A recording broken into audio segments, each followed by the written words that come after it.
మరి దేవుని యొక్క మహాకృపను బట్టి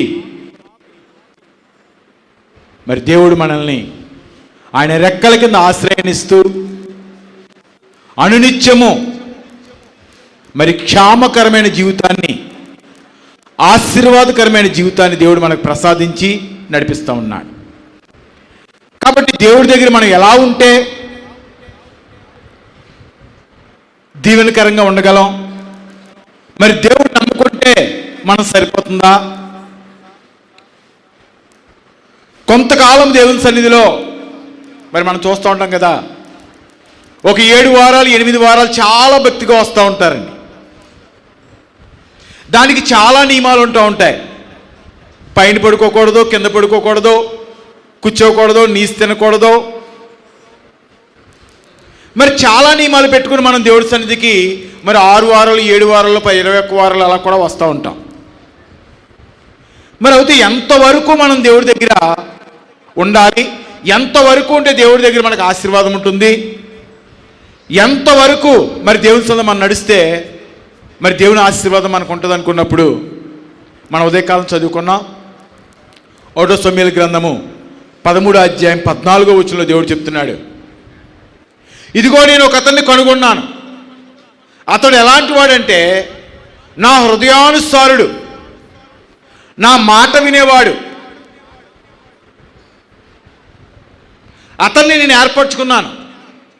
నేను నీకు ఆజ్ఞాపించిన దాన్ని నువ్వు చేయలేదు కాబట్టి నిన్ను తీసివేసి ఎవరిని ఏర్పాటు చేసుకున్నానంటే నా హృదయానుసారుని నేను ఏర్పాటు చేసుకున్నాను. ఈ మాట దేవుడు ఎవరికి చెప్తున్నాడు? సౌలుకు చెప్తున్నాడు. మరి సౌలు కూడా మనలాగా చిన్నవాడిగా దేవుడి దగ్గరికి వచ్చాడు, ఒక గాడిదలు కాసుకునేవాడిగా. మరి ఒక ఎన్నిక లేనివాడిగా వచ్చిన సౌల్ని, మరి సౌలు వంశం కూడా మనం చూస్తే ఒక చిన్న వంశాన్ని దేవుడు ఆశీర్వదించి దీవించి చాలా ఉన్నతమైన స్థితిలో ఇశ్రాయేలీయులందరి మీద దేవుడు నాయకుడిగా అతన్ని ఏర్పాటు చేశాడండి. చేసిన తర్వాత తన దగ్గర ఏమి లేదంటే దేవుని సన్నిధిలో నమ్మకంగా బ్రతకగలిగే జీవితం. ప్రార్థన చేస్తున్నాడు, అర్పణలు అర్పిస్తూ ఉన్నాడు, మరి బలి అర్పణలు అర్పిస్తూ ఉన్నాడు, చాలా కార్యక్రమాలు చేస్తున్నాడు. అందుకని బైబిల్లో సౌలు కోసం రాసినప్పుడు దేవుడు పై రూపాన్ని చూడడు కానీ హృదయాన్ని చూసేవాడు మన దేవుడు. మరి బలి అర్పించడం కన్నా మాట వినుట శ్రేష్టం, ఆశీర్వాదం. నువ్వు దేవుడికి ఎంత కానుకిచ్చావు? మరి దేవుడి సన్నిధిలో ఎంత కఠినముగా నువ్వు ఉపవాసం ఉన్నావు? మరి దేవుడి సన్నిధిలో నువ్వు ఎలాంటి కార్యాలు చేస్తున్నావనే దానికి అన్నిటికన్నా కూడా దేవుడు చెప్తున్నాడు, చాలా ప్రాముఖ్యమైనది ఏంటంటే నువ్వు మాట వినాలని దేవుడు కోరుకుంటా ఉన్నాడు. దేవుడి సన్నిధిలో మనం ఎలా ఉండాలంటే నమ్మకస్తులుగా ఉండాలండి. ఎవరి కోసం ఎదుర్కొంటాడండి దేవుడు? చూడడం ఒకసారి 101వ కీర్తన గ్రంథము 101వ అధ్యాయము 6-7 వచనాలు చదవండి. నా యొద్ద నివసించినట్లు దేశములో నమ్మకస్తులైన వారిని నేను కనిపెట్టుచున్నాను. నిర్దోష మార్గమందు నడుచువారు నాకు పరిచారకులగుదురు. చదవండి, 2 వచనాలు చదవండి. మోసము చెయ్యువాడు నా ఇంట నివసింపరాదు. అబద్ధములాడువాడు నా కన్నుల ఎదుట నిలువడు. దేవుని స్తోత్రం. దేవుడు చెప్తున్నాడు ఎవరి కోసం వెతుక్కుంటా ఉన్నాడు, ఎవరి కోసం తడుతూ ఉన్నాడు, ఎవరి కోసం వెతుకుతూ ఉన్నాడు అంటే దేవుడు చెప్తున్నాడు దేశమంతా వెతుకుతున్నాడు అంటండి. ఎవరి కోసం? నమ్మకంగా దేవుడి దగ్గర ఉండే వాళ్ళ కోసం, నమ్మకంగా దేవుడి దగ్గర జీవించే వాళ్ళ కోసం. దేవుడు చెప్తున్నాడు మోసకరులు నా ఇంట్లోంచి గెంటేస్తాను, అబద్ధములు ఆడేవారిని మరి నేనేం చేస్తాను? నా ముఖాన్ని తిప్పుకుంటాను, వారికి నేను చాలా దూరంగా ఉంటాను. నేను ఎవరికి సమీపంగా ఉంటాను, ఎవరికి నేను ఆదరణకర్తగా ఉంటాను, ఎవరికి నేను మరి దేవుడిగా ఉంటాను. దేవుడు చెప్తున్నాడు నమ్మకస్తుల కోసం దేవుడిని ఎదుగుతాడంటండి. మరి నమ్మకం అంటే ఎందులో నమ్మకంగా ఉండాలి? మన ఉదయకాల సమయంలో చదువుకున్న తీతు పత్రికలో చెప్తున్నాడు దేవుడు, వృద్ధుల ఒక విషయంలో నమ్మకంగా ఉండాలి, విశ్వాసం విషయంలో, ప్రేమ విషయంలో, అనేక మందిని ఆదరించే విషయంలో, కరుణ చూపించే విషయంలో వృద్ధులు ఎలా ఉండాలంటే నమ్మకమైన జీవితాన్ని కలిగి ఉండాలి. మరి వృద్ధ స్త్రీలు ఎలా ఉండాలన్నప్పుడు దేవుడు చెప్తున్నాడు, భక్తి గల వారిగా ఉండాలి, కొండెములు ఆడేవారిగా ఉండకూడదు, అబద్ధాలు ఆడేవారిగా ఉండకూడదు, మోసకరమైన మాటలు మాట్లాడేవారిగా ఉండకుండా ఎలా ఉండాలంటే దేవుడి నామానికి మహిమకరమైన జీవితాన్ని జీవించేవారిగా ఉండాలి.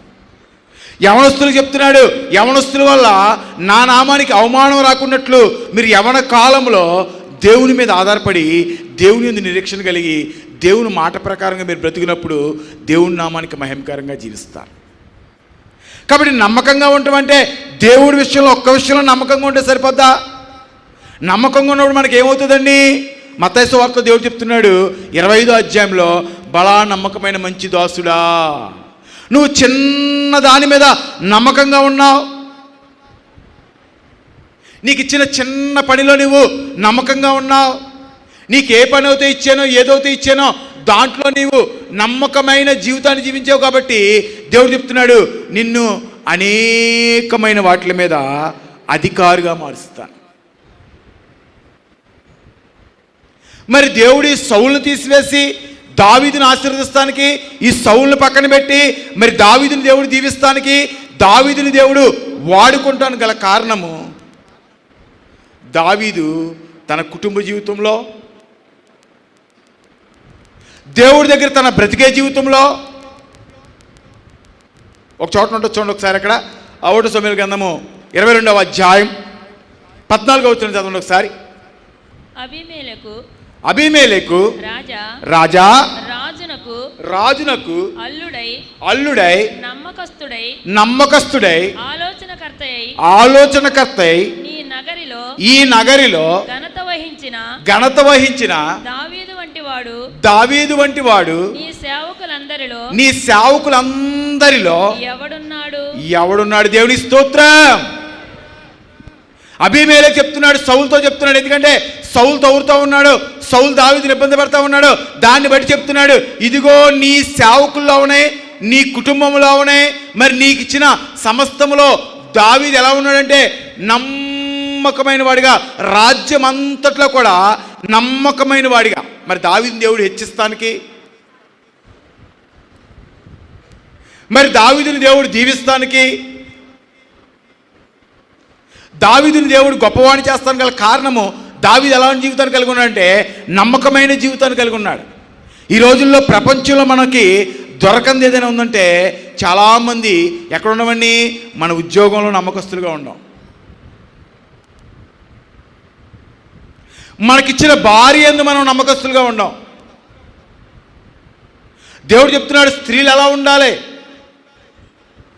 మరి తీతుకు రాసిన పత్రికలు చెప్తున్నాడు, స్త్రీలు భర్తలకు భార్యలుగా, వారికి పరిచర్య చేసేవారుగా, బిడ్డలను చూసుకునేవారుగా, కుటుంబాన్ని కట్టుకునేవారుగా, నీతిగా నమ్మకంగా ఉండాలి.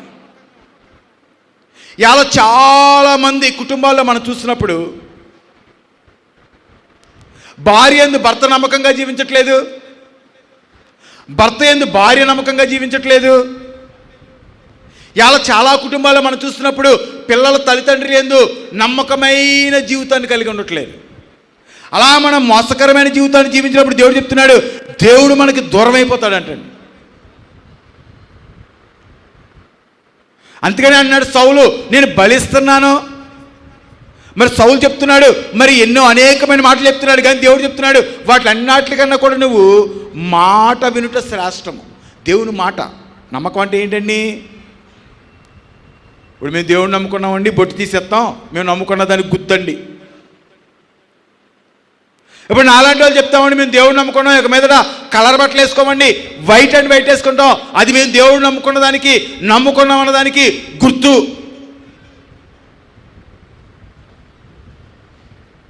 లేకపోతే కొన్ని క్రైస్తవ ఆచారాలను మనం పాటిస్తూ మనం చెప్తూ ఉంటాం, దేవుడిని నమ్ముకున్న దానికి ఇది గుర్తు. ఏది గుర్తండి? నీ బొట్టు నీ ఇష్టం, నువ్వు తెత్తెత్తి లేతలేదు, అది నీ ఇష్టం. అది నువ్వు తెల్ల బట్టలు వేసుకుంటావో, నల్ల బట్టలు వేసుకుంటావో, ఎర్ర బట్టలు వేసుకుంటావో, నీకు నచ్చిన బట్టలను వేసుకో. కానీ దేవుడిని నమ్మేవాడు ఎలా ఉంటాడంటే ఆయన మాటను నమ్మేవాడిగా ఉంటాడు. ఆయన మాట మీద విశ్వాసము గలవాడిగా ఉంటాడు, నిరీక్షణ గలవాడిగా ఉంటాడు. అందుకని అబ్రహాము జీవితాన్ని చూసినప్పుడు అబ్రహాము ఎలాంటి బట్టలు కట్టుకున్నాడో ఏం చేశాడో బైబిల్లో లేదండి. కానీ అబ్రహాము దేవుడి దగ్గర ఎలా నడుస్తున్నాడు, ఏ విధంగా నడుస్తున్నాడు, ఏ విధమైన జీవితాన్ని జీవిస్తున్నాడు, ఎలాంటి నడకను కలిగి ఉన్నప్పుడు మనం చూసినప్పుడు అబ్రహాము దేవుని యొక్క మాట వినేవాడిగా ఉన్నాడు. అబ్రహాము దేవుని యొక్క మాటకు లోబడేవాడిగా ఉన్నాడు. ఆయన చిత్తము నెరవేర్తింపజేసేవాడిగా ఉన్నాడు. కష్టాలు రావచ్చు, ఇబ్బందులు రావచ్చు. అందుకనే లోకాసువార్తలో చోట ఉంటుంది, అన్యాయపు స్త్రీ విషయంలో నువ్వు నమ్మకంగా ఉండు. ఎందుకంటే ధనము సమస్త పాపములకు మూలం. అందుకని ఈ లోకంలో మనం ఏం చేస్తూ ఉంటే దేనికోసం పరిగెడతా ఉంటామంటే ధనం వెనకాల పరిగెడతా ఉంటాం. ఆ ధనం మనల్ని ఏం చేస్తాడంటే పాడు చేస్తుందని దేవుడు చెప్తున్నాడు. అంటే మనకు దేవుడు ధనం ఇవ్వడా, ధనం ఉన్నవాడల్లా పాడైపోతాడా అంటే అది కాదండి. ధనాన్ని ప్రేమించి ధనం వెనకాల పరిగెట్టే ప్రతి ఒక్కడో పాడైపోతాడు. ఎందుకంటే అబ్రహాముని దేవుడు ఆశీర్వదించి అన్ని విషయాల్లో మరి దేవుడు అబ్రహాముని హెచ్చించి గొప్పవాడు చేశాడని దేవుగ్రంథం చెప్తుంది. అలాగే మరి గొర్రెల దొడ్లోంచి దావీదుని దేవుడు ఉన్నతమైన స్థితికి తీసుకెళ్ళి 12 రాజ్యాల మీద రాజుని చేసి దేవునికి ఒక గొప్ప దేవాలయం కట్టే విస్తారమైన ధనాన్ని మరి దావీదు సంపాదించాడు దేవుడు దేవుగ్రంథం చెప్తుంది. అలాగే ఇస్సాకుకి దేవుడు మరి శత్రు దేశంలో 30 తంతలుగా 60 తంతలుగా 100 అంతలుగా పండించి మరి ఇస్సాకును ఉన్నతమైన స్థితిలో దేవుడు పెట్టాడని జీవగ్రంథం మనకు బయలుపరుస్తా ఉంది. కానీ దేన్నంటే ధనాన్ని వెంబడించేవారిగా, ధనాన్ని ప్రేమించేవారిగా అన్నాడు. ఆయన మాటల మీద నమ్మకము కలిగిన వారిగా మనం ఉండాలి, నిరీక్షణ కలిగిన వారిగా మనం ఉండాలి. ఈ రోజుల్లో చాలామంది మనం దేవుడిని నమ్ముకుంటున్నాం కానీ ఎవరు నమ్మట్లేదండి, ఆయన మాటను నమ్మే పరిస్థితి లేదు. శత్రువును సైతం క్షమించమని దేవుడు మనకు చెప్తా ఉన్నాడు. ఎవరిని క్షమించలేమండి? మన ఇంట్లో మన అత్తగారిని క్షమించలేం, మన కోళ్ళని క్షమించలేం, భర్తను క్షమించలేం, భార్యని క్షమించలేం, బిడ్డలను క్షమించలేం. మన సాటివారు అనేక మంది ఉండగా క్షమించలేని స్థితిలో ఉంటాం. మరి ఏం చేస్తున్నావురా బాబు నువ్వు అంటే నేను దేవుడిని నమ్ముకున్నానండి. దేవుడు చెప్తున్నాడు, ఈర్ష్య నీకు ఉండకూడదు, ద్వేషం నీకు ఉండకూడదు, అసూయ నీకు ఉండకూడదు. దేవుడి సన్నిధిలో నమ్మకమైన జీవితాన్ని జీవించాలి. కానీ ఇవాళ మన సహోదరులను చూసి చాలా కుటుంబాలు మనం చూసినప్పుడు అన్నదమ్ముల్లో ఈర్ష్య ద్వేషాలు, తోటికోడల్లో ఈర్ష్య ద్వేషాలు. ఏం చేస్తున్నారండి? మేము దేవుడిని నమ్ముకున్నామండి, బాప్తిజం తీసుకున్నాం, ప్రతి ఉదయం ప్రార్థన చేస్తున్నాం, దేవుడి సన్నిధికి వెళ్తున్నాం, ఆరాధనకి వెళ్తున్నాం. మరి మనం నమ్మకస్తులమా? ఎవరిని ఆశీర్వదిస్తా అంటే దేవుడు? మీరు ఒక 4-5 వారాలు వచ్చిన తర్వాత అన్నయ్య గారి దగ్గరికి వచ్చేస్తారు పరిగెట్టుకుంటా. మీరు దేవుడిని నమ్ముకున్నామండి, మీరు ఎలా అన్నారో మేము ఎలా చేసామండి, మేము ఇలా ఇంతకాలం నుంచి దేవుడి దగ్గరికి వస్తున్నామండి, మా జీవితంలో మరి మేలులేమీ చూడలేకపోతున్నామండి. దేవుడు నమ్ముకుంటే మేలు వచ్చేస్తుందా? దేవుడు నమ్ముకుంటే ఆశీర్వాదం వచ్చేస్తుందా? మరి దేవుడు నమ్ముకుంటే దీవెన వచ్చేస్తుందా? అంటే దేవుని మాటను ఎప్పుడైతే నువ్వు నమ్ముతావో, ఆయన మాటను నువ్వు అంగీకరించగలుగుతావో. అందుకనే మగ్దలేని మరియను మనం చూస్తున్నప్పుడు దేవుడు మాట్లాడుతూ ఉన్నాడు. ఆమెలో ఉన్న ఒక్క పాపాన్ని చూపించినప్పుడు మగ్దలేని మరి చెప్పింది, ఇక మీదట నేను అలాంటి పాపం చేయనని చెప్పి విడిచిపెట్టేసి క్రీస్తుని వెంబడిస్తాం ప్రారంభించింది. ఇలా వాక్యంలోంచి దేవుడు అనేకమైన విషయాలు మనతో మాట్లాడుతున్నా సరే మనం అనుకుంటూ ఉంటాం ఇది నాకు కాదు. మళ్ళీ మన మనసులో ప్రేరేపణ వచ్చేస్తూ ఉంటుందండి, ఇవాళ దేవుడు మా అత్తగారి కోసం మాట్లాడాడు. ఎవరి కోసం? నా కోసం కాదు.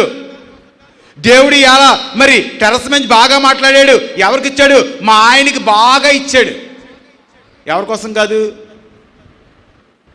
దావీదు చెప్తున్నాడు, నా హృదయమా, నా అంతరంగమా, యెహోవా చేసిన ఉపకారంలో నువ్వు దేనిని మర్చిపోకు. ఎవరికి చెప్పుకుంటున్నాడని మనం చూసినప్పుడు దావీదు తన హృదయాన్ని చెప్పుకుంటున్నాడు, తన మనసుకు చెప్పుకుంటున్నాడు, తనకు చెప్పుకుంటున్నాడు.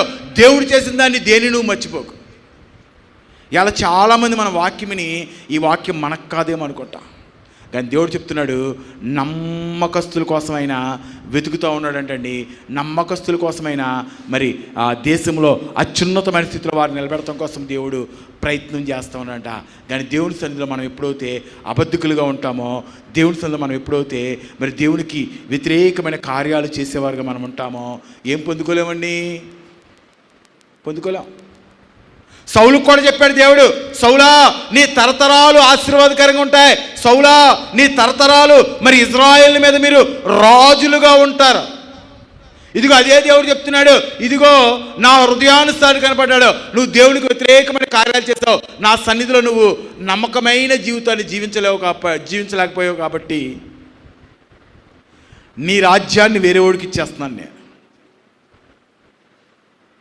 నా హృదయానుసారికి ఇచ్చేస్తున్నాను. కాబట్టి దేవుని సన్నిధిలో నమ్మకమైన జీవితాన్ని మనం జీవించినప్పుడు మనం ఏం పొందుకోలేమంటే దేవుని యొక్క ఆశీర్వాదాలు పొందుకోలేం.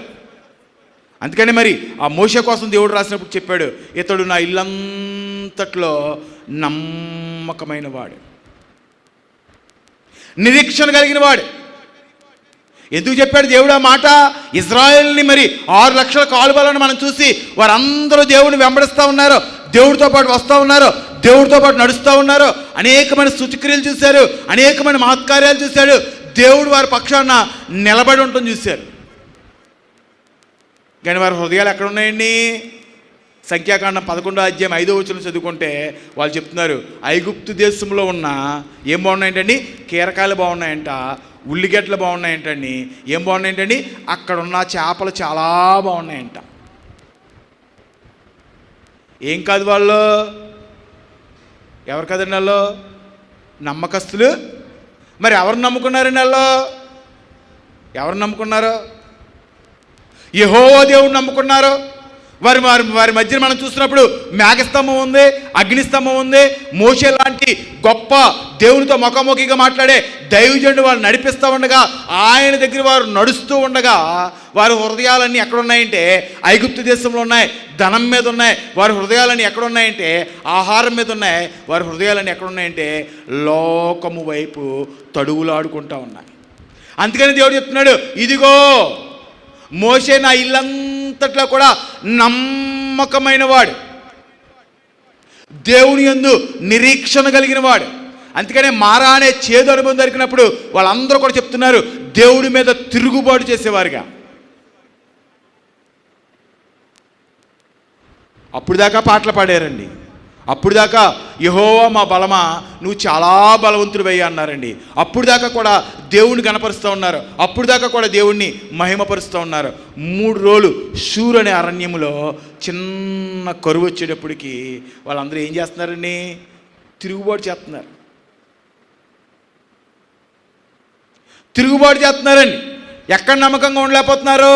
మోషే దగ్గర నమ్మకంగా ఉండలేకపోతున్నారు, దేవుడి దగ్గర నమ్మకంగా ఉండలేకపోతున్నారు, దేవుని మాటల యందు నమ్మకంగా ఉండలేకపోతున్నారు. అన్ని కార్యాలు చేసిన గొప్ప దేవుడు, అన్ని గొప్ప కార్యాలు చేసిన గొప్ప దేవుడు మన పక్షాన ఈ కార్యం చేయడాన్న విశ్వాసము, నిరీక్షణ వారికి లేదు. రెండోది, దేవుడు ఏదైనా మన మేలు కోసమే ఏం చేస్తాడండి? ఏదైనా మన మేలు కోసమే. అందుకని యోబు భక్తుడు అంటూ ఉన్నాడు, వారి భార్య అంటూ ఉందంటండి, మరి యోబుని దేవుడు ఆశీర్వదించేసి 200 ఆశీర్వాదాన్ని ఇచ్చేసి మరి గతం కన్నా కూడా బాగా సంపాదించేసి యోబు చుట్టుపక్కల ప్రాంతాల్లో చాలా పేరు సంపాదించేసి చాలా ఉన్నతమైన స్థితిలో ఆశీర్వాదకరంగా మరి యోబు హెచ్చించబడిపోతూ ఉన్నాడు. మనం కూడా అనుకుంటూ ఉంటాం, మన జీవితంలో కూడా దేవుడు మన చుట్టాల బంధువుల మధ్యలో మనల్ని హెచ్చించి గొప్పవారిని చేయాలని ఆశపడుతూ ఉంటాం. మరి అలాంటి ఆశీర్వాదం మనకు రావాలంటే యోబు భార్య చెప్తుంది, ఇంకెంతకాలం దేవుడి సన్నిధిలో నమ్మకంగా ఉంటావు, యథార్థంగా ఉంటావు, నిరీక్షణ కలిగి ఉంటావు, దేవుణ్ణి అవమానపరచమన్నప్పుడు ఒకే ఒక్క మాట చెప్పాడు యోబు, దేవుని వల్ల ఆశీర్వాదాన్ని మనం పొందుకుంటామా? శ్రమ వస్తే ఇలా ఎంతమంది భక్తులు మనం అలా ఉండగలుగుతున్నాం? ఎంతమంది శ్రమ వస్తే, ఇబ్బంది వస్తే, కష్టం వస్తే, బాధ వస్తే దేవుడు నా పక్షాన ఏదైనా మేలుకే చేస్తాడు, దేన్నైనా నన్ను నేర్పుతానికే చేస్తాడు. శ్రమ వెనకాల ఆశీర్వాదం ఉంది, కష్టం వెనకాల ఆశీర్వాదం ఉంది, ఈ దుఃఖం వెనకాల నాకు బహు ఆశీర్వాదం రాబోతుందని దేవుని వైపుకి చూసి నిరీక్షణ కలిగి నమ్మకంగా ఎంతమంది మనం బ్రతుకుతున్నామంటే చిన్న శ్రమ రాగానే ఏం చేస్తున్నాడు? మనం కొంతమంది చూస్తూ ఉంటాను నేను, అప్పుడు దాకా బాగా వస్తారు, తెచ్చుకొస్తూ ఉంటారు, ఎక్కడ చూసినా వాళ్ళే కనపడుతూ ఉంటారు. ఇక్కడ దండం పెట్టుకున్న వాళ్ళే కనపడుతూ ఉంటారు, దైవజనుడు అలా వెళ్తున్న వాళ్ళే కనపడుతూ ఉంటారు, అక్కడ వాళ్ళే కనపడతారు, ఇక్కడ వాళ్ళే కనపడతారు, ఎక్కడ చూసినా కనపడతారు. వాళ్ళేదో కోరుకుంటారండి, అది జరగలేదనుకోండి, అది జరిగేదాకా నేను దేవుడి సన్నిధికి రాను. దేవుడు ఉంటే నాకు ఎలా జరుగునా, దేవుడు ఉంటే నా జీవితంలో ఎలా జరుగునా. ఇజ్రాయేల్ ప్రజలు కూడా అనుకున్నారు, ఎర్ర సముద్రం దగ్గరికి వెళ్ళేటప్పటికీ ఎర్ర సముద్రం మరి పొంగుతూ ఉండగా ఇజ్రాయేల్ ప్రజల హృదయంలో కూడా వచ్చింది, ఎందుకు దేవుడు మమ్మల్ని ఇక్కడ తీసుకొచ్చి ఇలా నాశనం చేస్తున్నాడు, ఇలా మమ్మల్ని చంపేస్తానికి ఐగుప్తు దేశంలో సమాధులు లేవా అని వాళ్ళు ప్రార్థన చేయడం మానేసి వారు గొనుగుతూ ఉన్నారు.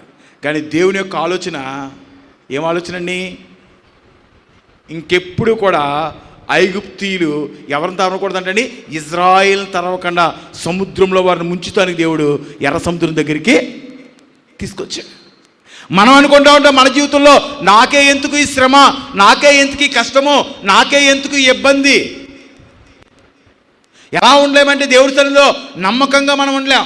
కష్టం వచ్చినప్పుడు, ఇబ్బంది వచ్చినప్పుడు దేవుని యందు నమ్మకంగా ఉండి, ఎప్పుడైతే యోబులాగా దేవుని వైపు తిరిగి దేవుని యందు యథార్థంగా బ్రతుకుతాను మనం ప్రయత్నం చేస్తామో, ఏం చేస్తాడంటే దేవుడు, బలా నమ్మకమైన మంచి దాసుడా, బలా నమ్మకమైన మంచి దాసుడా, నిన్ను అనేకమైన వాటి మీద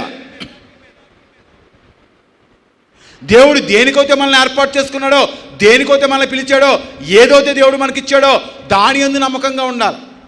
ఇవాళ స్టెఫెన్ గారి కోసం మనం చాలా గొప్పగా చెప్పేసుకుంటాం. నాలాంటి పాస్టర్ గారు చాలా గొప్పగా చెప్పేస్తారు. మరి స్టెఫెన్ దేవుడిని చూశాడు, పరలోక రాజ్యాన్ని చూశాడు, రాళ్లతో కొట్టబడ్డాడు. మరి స్టెఫెన్ దేంట్లో నమ్మకంగా ఉన్నాడంటే, స్టెఫెన్ దేవుడు దేనికి ఏర్పాటు చేసుకున్నాడని, భోజనాలు వడ్డించడానికి ఏర్పాటు చేసుకున్నాడంటే. దేనికి అభిషేకించాడంటే, అనేక మంది విశ్వాసులు వస్తున్నప్పుడు వారికి నమ్మకంగా భోజనం పెడతాం కోసం. ఇవాళ మనం అనుకుంటాం ఇది చిన్న పని, పెద్ద పని, అది ఆ పని, ఈ పని అనుకుంటాం. కానీ దేవుడు నీకు ఏదైతే ఇచ్చాడో, దేని యందు దేవుడు నిన్ను ఆశీర్వదిస్తున్నాడో, దేని యందు దేవుడు నీకు తోడుగా ఉన్నాడో, దాని యందు నువ్వు నమ్మకమైన జీవితాన్ని జీవించాలి. అలా మనం బ్రతకకుండా, ఇవాళ ఒక భర్తకు మనం నమ్మకంగా బ్రతకకుండా దేవుడి సన్నిధిలోకి వచ్చి నువ్వు గంటల తరబడి ప్రార్థన చేసావనుకో, ఏమవుతావు నువ్వు, ఏమవుతావు? ఇక్కడ మట్టికి చాలా బాగా కనబడతావు. మేము అనుకుంటాం ఈ అమ్మాయి చాలా మంచిది, ఈ అమ్మాయి చాలా ఇది, ఈ అమ్మాయి చాలా మరి దేవుడు ఎదుగుతుంది, బాగా ప్రార్థన చేస్తుంది, బాగా ఇదిగా ఉందని మనం అనుకుంటాం. కానీ దేవుడు చెప్తున్నాడు, నీవు దేవుని సన్నిధిలో అబద్ధములు ఆడినప్పుడు, నువ్వు దేవుని సన్నిధిలో మరి చెడ్డ కార్యాలు అలా చేసినప్పుడు దేవుడు చెప్తున్నాడు, నేను నిన్ను దూరంగా పెడతాను. దేవుడు ఎప్పుడైతే మన చేయి విడుస్తాడో సాతాను గాడు మనల్ని అనేకమైన ఆటంకాల్లో, ఇరుకుల్లో పెట్టేస్తూ ఉంటాడు. కాబట్టి దేవుడు ఏదైతే మనకిచ్చాడో, మనకు భర్తనిచ్చాడు, ప్రేమించమని భర్తనిచ్చాడు, అతని విషయంలో ఎప్పుడైతే మనం నమ్మకమైన జీవితాన్ని, అంటే శారీరకంగానేనా, చాలామంది అనుకుంటారు నమ్మకమైన జీవితం అంటే నేను ఏ తప్పు చేయట్లేదు, ఏ వ్యభిచారం చేయట్లేదు, ఏ పాపం చేయట్లేదు, కాబట్టి నేను నా భర్త దగ్గర నమ్మకంగా ఉన్నాను. భర్తని ప్రేమించవలసిన మరి బాధ్యత మనకుంది. కుటుంబాన్ని బాధ్యతగా చూసుకోవాల్సిన బాధ్యత మనకుంది. అతన్ని ఇసుకించకుండా అతనికి మనం అన్ని విషయాల్లో మరి సహకరించవలసిన అవసరం. ఎందుకంటే దేవుడు చెప్పాడు, సాటి అయిన మేటిగా నేను నిన్ను ఎలా ఇచ్చాడంటే, దేవుడు భార్యను ఎలా ఇచ్చాడంట, సాటి అయిన మేటిగా. ఆదాము ఒంటరిగా ఉంటాము, ఆదాము మరి ఒంటరివాడిగా ఉంటాం, దేవుడికి నచ్చక ఒక మంచి సాటి అయిన మేటిగా. అంటే దేవుడు చెప్తున్నాడు సహచరి, ఆయనతో పాటు సమానంగా ఉండేలాగా. మరి చాలామంది చెప్తారు భార్య అంటే రాజు మంత్రి. మరి ఆ విధంగా మనం ఉండాలి, నమ్మకంగా మనం ఉండాలి, దేవుడి దగ్గర ప్రార్థన చేసే విధంగా మనం ఉండాలి, నమ్మకమైన జీవితాన్ని మనం జీవించాలి. ఇలా భర్తలు చాలామంది ఉన్నారంటే మరి దేవుడు మనల్ని ఆశీర్వదించినప్పుడు మన కుటుంబ విషయంలో నమ్మకమైన జీవితాన్ని మనం కలిగి ఉండాలి. దేవుడు చెప్పాడు, స్త్రీలు అల్పఘటాలు కాబట్టి వారిని సన్మానించండి, దగ్గరికి తీసుకోండి, ప్రేమించే విధంగా ఉండండి, అవమానపరచొద్దు. ఇవాళ మన కుటుంబంలో మరి తగాదాలు పెట్టుకుని దేవుడి సన్నిధికి వచ్చి ఒకరంటే ఒకరికి మనకి ఇష్టం లేకుండా దేవుడి ముందు మనం మోకరిస్తే మనం నమ్మకస్తులుగా ఉన్నట్టా? మరి ఏం చేయాలి మనం? అడుగుడి మీకు ఇవ్వబడును, తట్టుడి మీకు తెరబడి. ఈ మాటలు బాగా వచ్చాడు మన క్రైస్తవులకి. ఏం గుర్తుండదండి. ఈ 2 మాటలు మట్టి బాగా గుర్తుంటాయి. అడుగుడి మీకు ఇవ్వబడును, తట్టుడి మీకు తెరవబడును. ఈ మాటలు మనకి ఏం కంటస్తా పాస్టర్ గారు కూడా నేర్పవసరం లేదు. చర్చకొచ్చిన 2వ రోజు 3వ రోజు వచ్చేస్తాయండి ఈ మాటలు. ఏం అడగాలి అడుగుతూ ఉంటామండి మనం. పొద్దున్నే లేచి మనకు పని పాట ఏముండదు కదండి. ఇజ్రాయెల్ కూడా అడిగారు, అయ్యా మాంసం మాకు కావాలి. ఇజ్రాయెల్ అడుగుతూ ఉన్నారు, అయ్యా మాంసం కావాలి, మా నోరంతా సప్పబడిపోయింది తండ్రి, మాంసం కావాలి. ప్రార్థన చేస్తూ ఉన్నారు. యాకోబు గారు కూడా ప్రార్థన చేస్తూ ఉన్నాడు, నాయనా నాకు కావాలి తండ్రి, మచ్చలు గల గొర్రెలు కావాలయ్యా. మా మామగారు చెప్పాడు, మచ్చలున్న గొర్రెలన్నీ నీకు ఇచ్చేస్తానన్నాడు. కాబట్టి నువ్వు నిజంగా దేవుడు అవుతే, నువ్వు శక్తిమంతుడు అవుతే, నువ్వు బలవంతుడు అవుతే, యెహోవా నిన్ను నమ్ముకున్న దేవుడు, నువ్వు నిజమైన దేవుడు అవుతే నా గొర్రెలన్నీ కూడా మచ్చలుగా పుట్టేయాలి తండ్రి. అడుగుతున్నాడు. మనం కూడా అడుగుతూ ఉంటాం కదా, అయ్యా చెరువు బాగా పండేయాలి, అయ్యా మరి వాళ్ళు ఇల్లు కట్టేసుకున్నారు, నేను బతుకుతున్నాలని ఇలా అద్దెంట్లోనే బతకాల తండ్రి, అద్దెంట్లోనే బతకాల, నాకు సొంత ఇల్లు ఇవ్వవా నువ్వు, నేను నీ పుత్రాలు కాదా, నీకు పుట్టలేదా, నేను నీ బిడ్డను కాదా. ఇలా చాలా విషయాలు అడుగుతూ ఉంటాం దేవుణ్ణి. అది కావాలనైనా, ఇది కావాలనైనా, ఇది కావాలనైనా, అది కావాలనైనా. కానీ భర్తను ప్రేమించలేకపోతున్నాను తండ్రి, ప్రేమించే మనస్సును నాకు ఇవ్వనైనా. నా హృదయం కఠినంగా ఉంది తండ్రి, నువ్వు కరుణావాత్సల్యం గల దేవుడు, కరుణ గల హృదయాన్ని నాకు ఇవ్వు తండ్రి. అయ్యా సత్క్రియ చేయమన్నావు తండ్రి, ఇదిగో నేను సత్క్రియ చేయలేకపోతున్నాను తండ్రి, సత్క్రియ చేసే హృదయాన్ని నాకు దయచే తండ్రి. ఇదిగో నాలో ద్వేషం పడుతూ ఉంది, మా అన్నగారు అంటే ద్వేషం పడుతూ ఉంది, మా తోడుకోళ్ళు అంటే ద్వేషం పడుతూ ఉంది, మా ఇరుగు పొరుగు వారు అంటే ద్వేషం పడుతూ ఉంది. ద్వేషం ఉండకూడదు, అసూయ ఉండకూడదు అని చెప్పావు తండ్రి. నాలో ఉన్న ద్వేషాన్ని, అసూయని తీసివేనాయనా, మోసకరమైన గుణాలను నాలోంచి తీసివేనాయనా అని దేవుడికి ప్రార్థన చేసే వాళ్ళం ఎవరు ఉండమండి. అడగం దేవుణ్ణి, అయ్యి మట్టుకు అడగమండి మనం. ఎంతసేపు ఇంకా లోక సంబంధమైన వాటి కోసము పొద్దునుండి సాయంకాలం దాకా మోకరించి మరి కన్నీరు కార్చి ఆ స్థలమంతా తడిపేసి చీదేసి ప్రార్థన చేస్తాం. కానీ మనలో ఉన్న లోపాల కోసం. అందుకనే దావీదు మరి 51వ కీర్తనలు అంటూ ఉంటాడు, అయ్యా స్థిరమైన మనస్సును నాకు దయచే తండ్రి. దావీదుకి ఏమి లేదంటండి, దేవుడు అనేకమైన భార్యలను ఇచ్చాడంట, మరి దేవుడు అనేక విధాలుగా ఆశీర్వదించాడంటండి. అనేక విధాలుగా దావీదుని దేవుడు దీవిస్తూ ఉన్నాడు, గణపరుస్తూ ఉన్నాడు. కానీ దావీదుకి ఏమి లేదంటే స్థిరమైన మనసు లేదు. ఏదో స్త్రీని చూసాడండి, మనసంతా ఆవిడ దగ్గరికి వెళ్ళిపోయిందంట. తప్పు చేశాడు, కుటుంబంలో అనేకమైన శ్రమలు అనుభవించాడు, కుటుంబం అంతా చల్లాచిల్లర అయిపోయింది. తన జీవితంలో అనేకమైన శ్రమలు వచ్చిన తర్వాత దావీదు దేవుణ్ణి అడుగుతున్నాడు, అయ్యా స్థిరమైన మనస్సును నాకు దయచే, నిలకడైన మనస్సును నాకు దయచే, నిన్ను చూసే మనస్సును నాకు దయచే, నిన్ను తప్ప ఇంకా దేనిని చూడకున్నట్లు నాకు మంచి నేత్రాలను దయచేయ్యా, స్థిరమైన మనస్సును నాకు దయచే. అడుగుతున్నాడు దేవుణ్ణి, అయ్యా నీ పరిశుద్ధాత్మను నాకు దూరము చేయి. అడుగుతున్నాడు దేవుణ్ణి, నా బ్రతుకు దినాలన్నీ కూడా నీ సన్నిధిలో బ్రతికే ఒక వరాన్ని నాకు దయచే. ఒక్క వరం నాయనా, ఒక్క వరం నాకు కావాలి. అది ఎలా ఉండాలంటే నా బ్రతుకు దినాలన్నీ, నా జీవితకాలం అంతా కూడా నీ సన్నిధిలో బ్రతికే ఒక వరం నాకు కావాలి నాయనా. ఇవాళ దేవుడి దగ్గర మనం ప్రార్థన చేస్తూ ఉంటాం పొద్దునుండి సాయంకాలం దాకా. మళ్ళీ దానికి మనం చెప్పుకునే మాట గొప్ప మాట, మేము దేవుడిని నమ్ముకున్నామండి.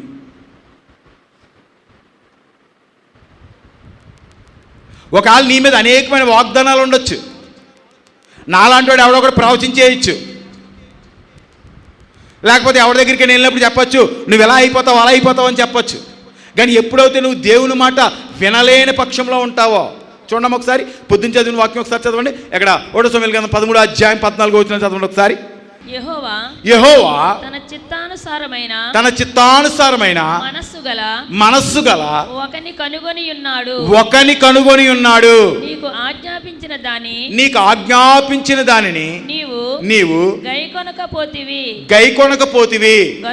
గనుక యెహోవా తన జనుల మీద అతనిని అధిపతినిగా నియమించును. దేవుని స్తోత్రం. దేవుడు చెప్తున్నాడు, ఒక హృదయానుసారాన్ని కనుక్కున్నాడు, ఎందుకు నిన్ను తప్పించేస్తానంటే దేవుడు చెప్తున్నాడు, నా మాట ఎందుకు నీ జీవితంలో ఆశీర్వాదం చూడలేకపోతున్నావు? ఎందుకు నీ కుటుంబంలో ఇంకా శ్రమలు చూస్తున్నావు? ఎందుకు దేవుడు చేసిన వాగ్దానాలు నువ్వు పొందుకోలేకపోతున్నావు? ఎందుకు దేవుడు బైబిల్లో చెప్పిన ఆ దీవెనల్ని, ఆ ఆశీర్వాదాలని మన కుటుంబంలో మనం చూడలేకపోతున్నాం అంటే కారణం ఏంటంటే దేవుడి సన్నిధికి వస్తున్నాం, దేవుడిని నమ్ముకున్నాం, కానీ ఎవరు నమ్మలేకపోతున్నామండి? ఆయన మాటను నమ్మలేకపోతున్నాం. ఇంచక్క దేవుడి సన్నిధికి వస్తామండి, అటు చూస్తూ ఉంటాం, ఇటు చూస్తూ ఉంటాం, సెల్ ఫోన్ తీసుకుని ఎలా ఆడుకుంటూ ఉంటాం. సాతాను ఏం వినవట్లేదండి? వాక్యాన్ని వినవట్లేదు, దేవుని మాటల్ని వినవకుండా మనకు అనేకమైన ఆటంకాలు తీసుకొస్తుంది. కానీ మనం అంటాం నిక్కచ్చిగా వచ్చేస్తామండి, ఆదివారం పొద్దున్నే 10 వచ్చేస్తాం చర్చికి. కానీ మాట అనగలిగే శక్తి, లోబడగల శక్తి మనకు లేకుండా దేవుని ఆశీర్వాదం మనకు వస్తుందంటే రాజు దేవుడు చెప్తున్నాడు, నీ ఆశీర్వాదం తీసి వేరొకరికి ఇచ్చేస్తానని చెప్తున్నాడు భగవంతుడు. తర్వాత మనం ఎంత ప్రయాసపడినా, హెబ్రీ పత్రికలో ఉంటుంది,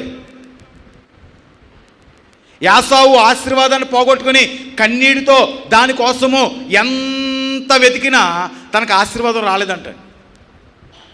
కానీ ఎప్పుడైతే నువ్వు దేవుడి సన్నిధి దగ్గర ఉన్నావో, ఎప్పుడైతే దేవుడి సన్నిధి వస్తున్నావో, దేవుడి సన్నిధిలో నమ్మకమైన జీవితాన్ని కలిగి ఉండాలి.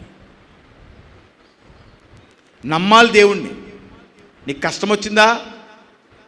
ఆపత్కాలంలో అయినా నమ్ముకొనదగ్గ సహాయకుడు నమ్ము. నీకు అనారోగ్యం వచ్చిందా? దేవుడు చెప్తున్నాడు, ఇదిగో నా గాయాలు నీకు ఆరోగ్యాన్ని ఇస్తాయి, స్వస్థతనిస్తాయి, నీ కొరకు నేను గాయపరచబడతా ఉన్నాను దేవుడు చెప్తున్నాడు. కాబట్టి నువ్వు దేవుడిని నమ్మి దేవుని వైపుకి చూసావనుకో, నీ అనారోగ్యాన్ని దేవుడు తగ్గించే విధంగా ఉంటుంది. ఆర్థిక ఇబ్బందులతో బాధపడుతున్నావా? దేవుని వైపుకి చూడు. నీ కష్టం నిన్ను ఆశీర్వదించదు, కానీ దేవుడు చెప్తున్నాడు, యెహోవా ఆశీర్వాదం నిన్ను ఐశ్వర్యవంతుణ్ణి చేస్తుంది. నువ్వు పొద్దున్న సాయంకాలం దాకా కష్టపడవచ్చు. అందుకని చెప్పాడు 127 కీర్తనలో దేవుడు చెప్పాడు, రాత్రంతా నువ్వు ప్రయాసపడినా నీ ప్రయాస వ్యర్థమే. రాత్రంతా నువ్వు మెలకుగా ఉండి దాన్ని కాపలా కాస్తున్నా సరే నీ ప్రయాస వ్యర్థమే. దేవుని కృప లేకపోతే నువ్వెంత కష్టపడ్డా ఆ కష్టమంతా కూడా వ్యర్థమే. అందుకని మనం కొంతమందిని మనం చూసినప్పుడు అనుకుంటూ ఉంటాం, ఆడికి దేవుడు తోడుగా ఉన్నాడు రా. ఈ పక్కన మనం ఆ పని చేస్తూ ఉంటామండి, ఆ పక్కన ఆడు కూడా అదే పని చేస్తూ ఉంటాడు. మనకు రాణించదని వాడికి రాణిస్తూ ఉంటుంది. ఎప్పుడైతే దేవుడి మీద నిరీక్షణ కలిగి, దేవుడి మీద నమ్మకాన్ని కలిగి, నీ కష్టాన్ని నమ్ముకోకుండా దేవుడి మీద విశ్వాసంతో, నిరీక్షణతో నీకు ఏదైతే దేవుడు ఇచ్చాడో దాని యందు నువ్వు నమ్మకంగా ప్రయాసపడతావో. అందుకని బైబిల్లో మనం ఇస్సాకును చూసినప్పుడు ఇస్సాకు నమ్మకంగా ప్రయాసపడుతున్నాడండి. ఆటంకాలు వస్తున్నాయి, ఇబ్బందులు వస్తున్నాయి, శోధనలు వస్తున్నాయి, బావులు పూర్తి చేస్తూ ఉన్నారు, శత్రువులు మీదకు వచ్చేస్తూ ఉన్నారు, అతని పంటనంతటిని కూడా పాడు చేసేస్తూ ఉన్నారు. కానీ ఇస్సాకు ఎవరి మీద పెట్టుకున్నాడు నమ్మకం? దేవుడి మీద పెట్టుకున్నాడు.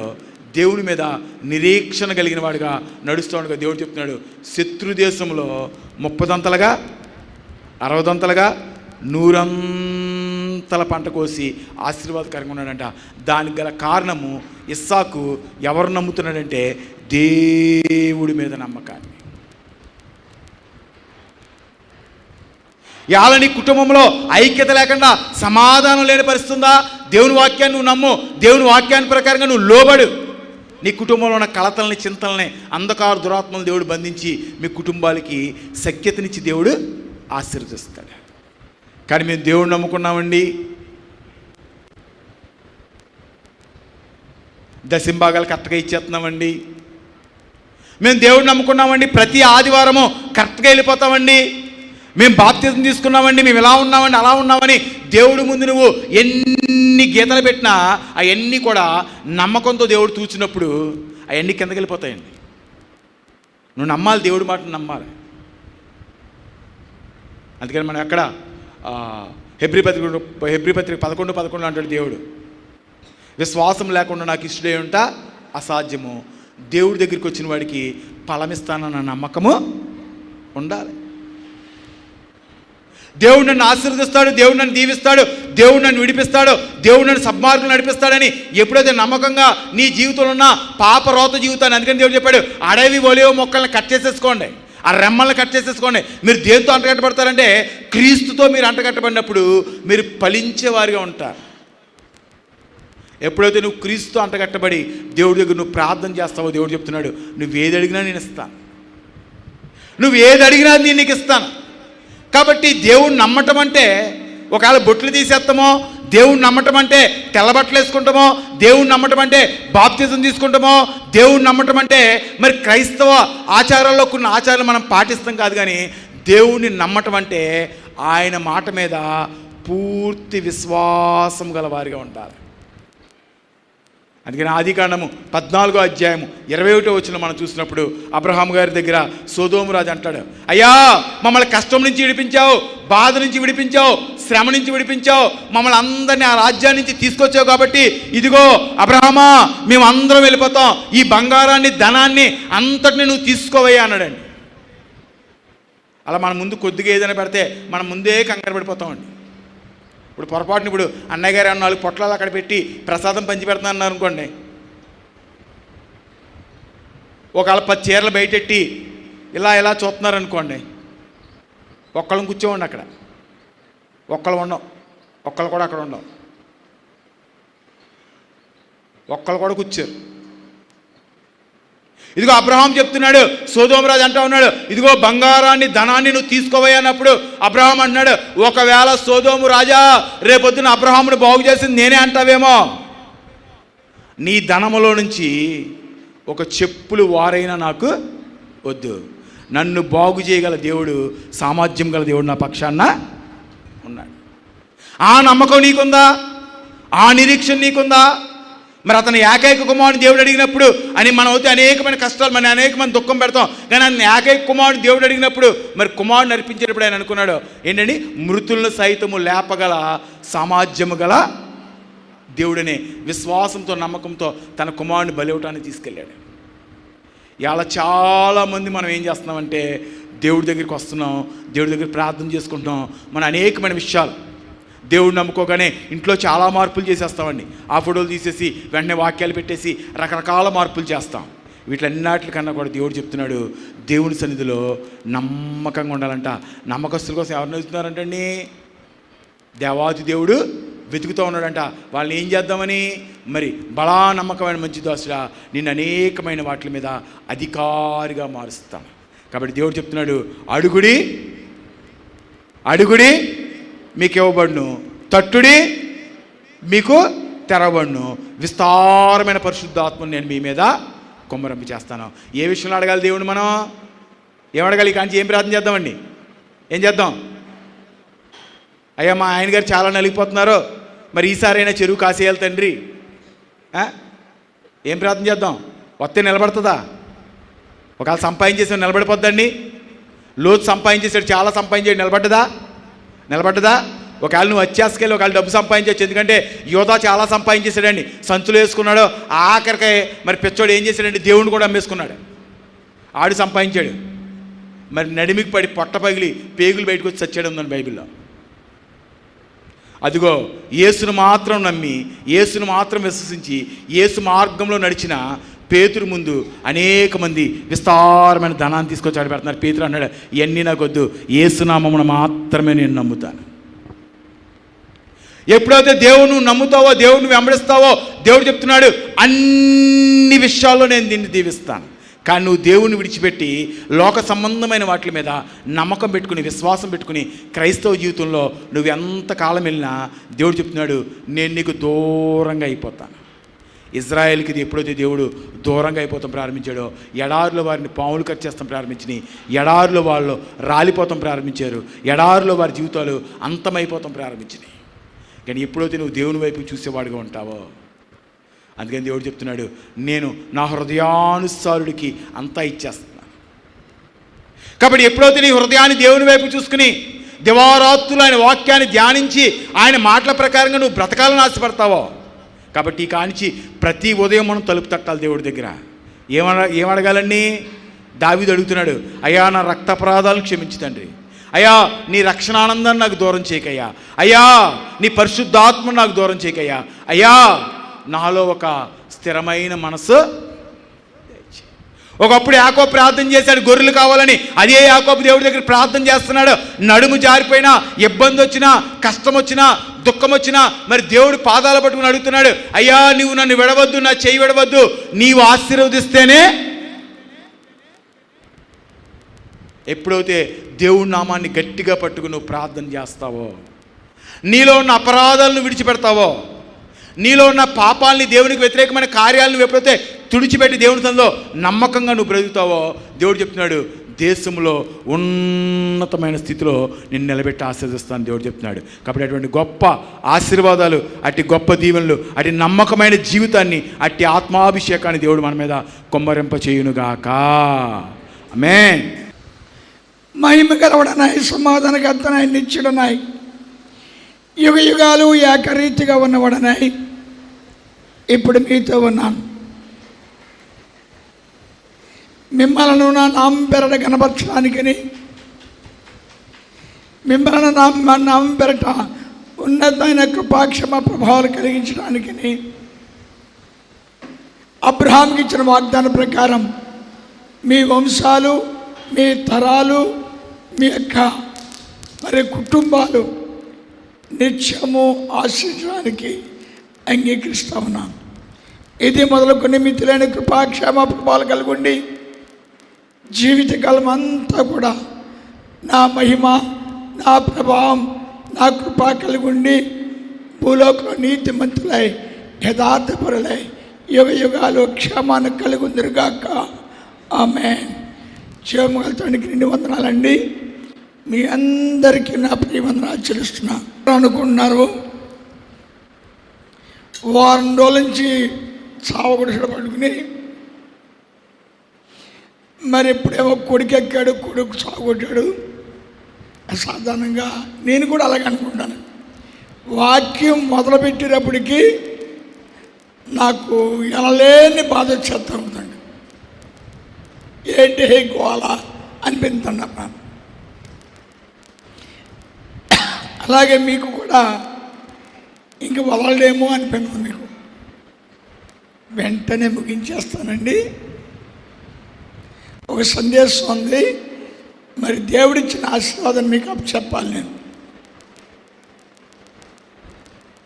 ఏం చేతండి, మీరు నమ్మినా నమ్మకపోయినా, మీరు విశ్వసించకపోయినా మన దేవుడు వాగ్దానం ఇచ్చి నిర్వర్తన చేసేవాడు. అందుకు మనకి ఇప్పుడు ఏమి వాగ్దానం ఇస్తున్నాడు అనేది మనం తెలుసుకోవాలి. చూద్దామండి. యెషయా 62వ అధ్యాయం 5వ వచనం. యవ్వనులు కన్యకను వరించి పెండ్లి చేసుకున్నట్లు మీ కుమారులు మిమ్మల్ని వరించి పెండ్లి చేసుకుని తప్పట్లు కొనండి.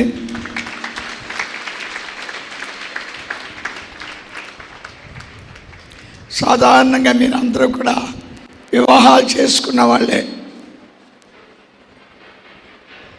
మనదే బ్రహ్మశాల సంఘం కాదు.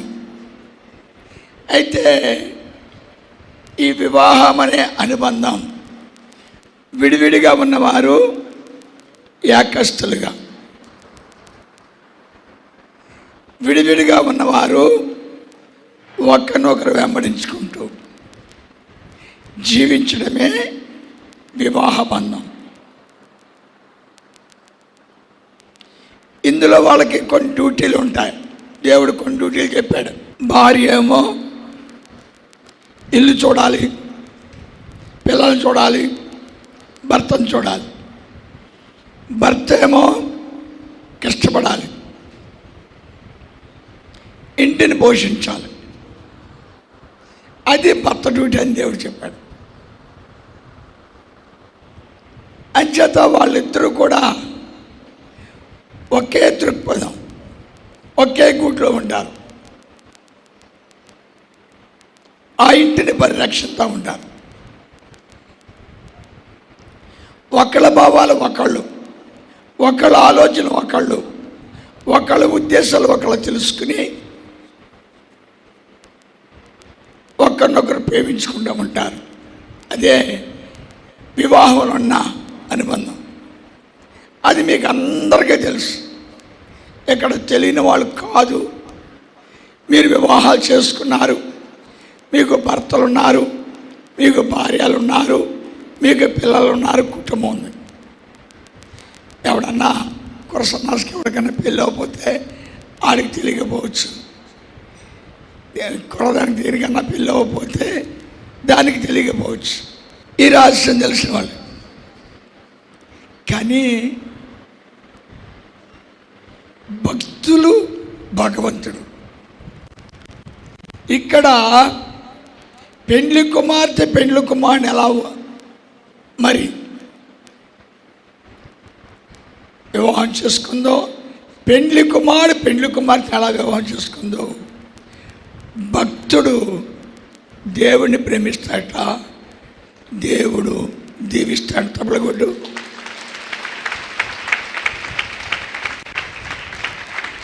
ముందు భక్తుడు దేవుణ్ణి ప్రేమిస్తాడట.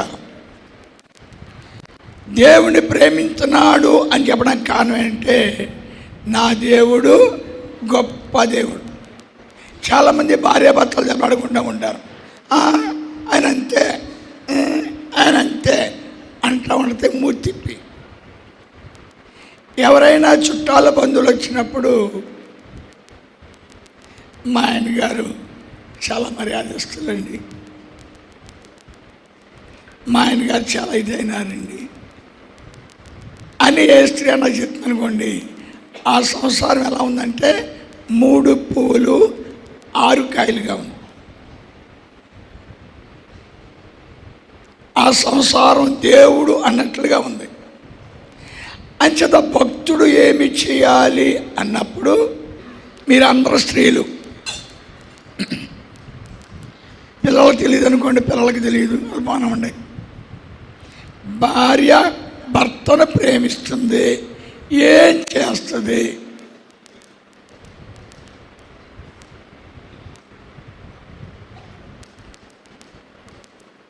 నేను చెప్తానండి. భర్త కన్నా ముందు లేస్తుందండి.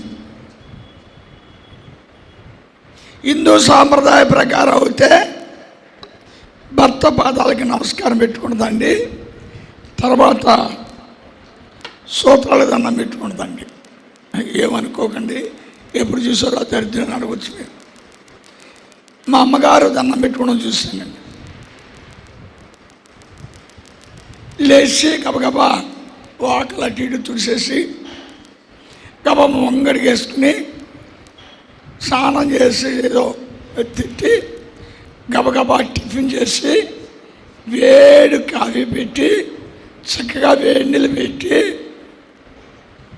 స్నానం అయిన తర్వాత టిఫిన్ చేసి అయ్యగారిని చేసి కట్టుకుని తుడుచుకుంటా సాగనంపుద్దండి.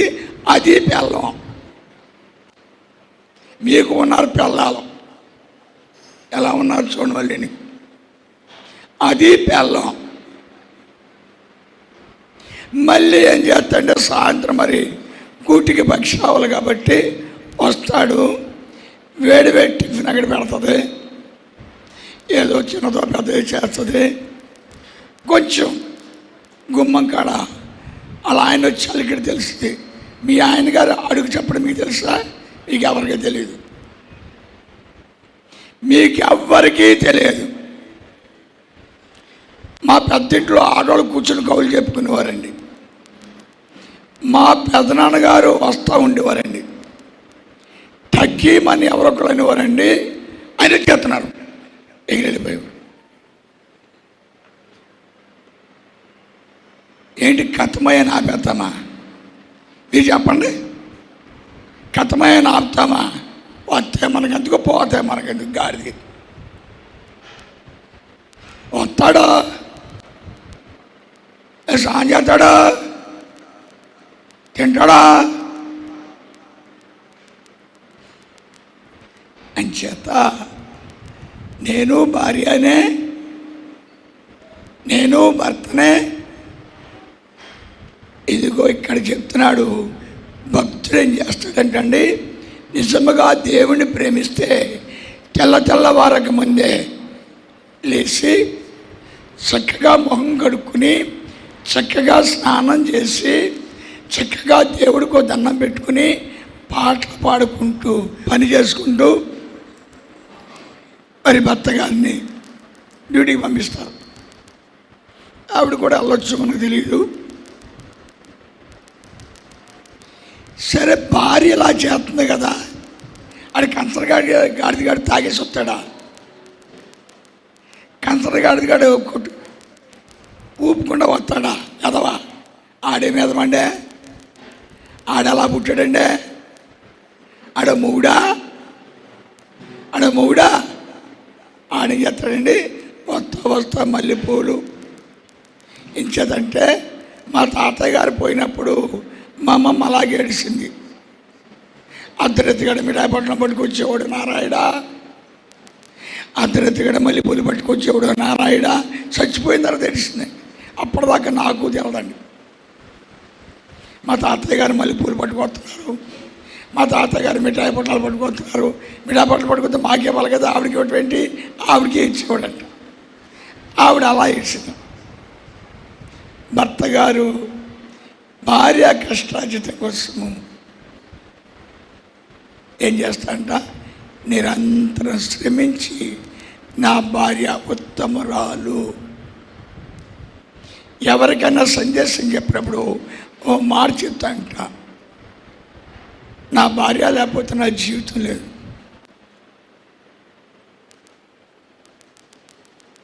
ఎవడన్నా మీలో చెప్పారు అలాగా? ఏమయ్యా మీలో ఎవరైనా చెప్పారు? మీలో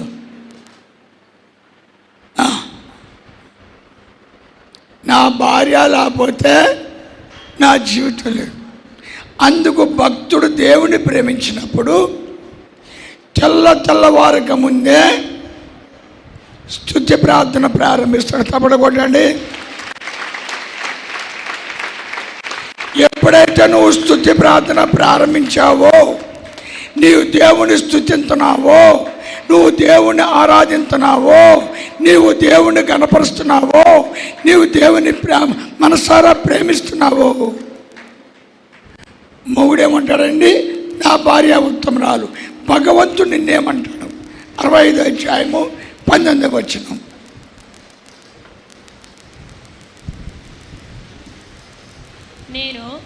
నేను యెరూషలేమును గూర్చి ఆనందించెదను. ఏం చేస్తాడంట? మనల్ని చూసి ఆనందిస్తాడంట. దేవుడిచ్చేది ఏంటంట? అబ్రాహాముకి పిల్లలు ఇచ్చాడు, ఆస్తులు ఇచ్చాడు, ఆరోగ్యం ఇచ్చాడు, కుటుంబం ఇచ్చాడు, ఘనత ఇచ్చాడు, అందరిలో గొప్పను చేశాడు. అప్పుడు ఎప్పుడైతే నువ్వు దేవుని ప్రేమిస్తున్నావో, ఎప్పుడైతే నువ్వు దేవుని కాజీని పాటిస్తున్నావో, ఎప్పుడైతే నువ్వు దేవుని స్తుతిస్తున్నావో, దేవుడి దగ్గర ఉన్న ఆశీర్వాదం నీ మీదకి వస్తే తప్పలకొట్టు.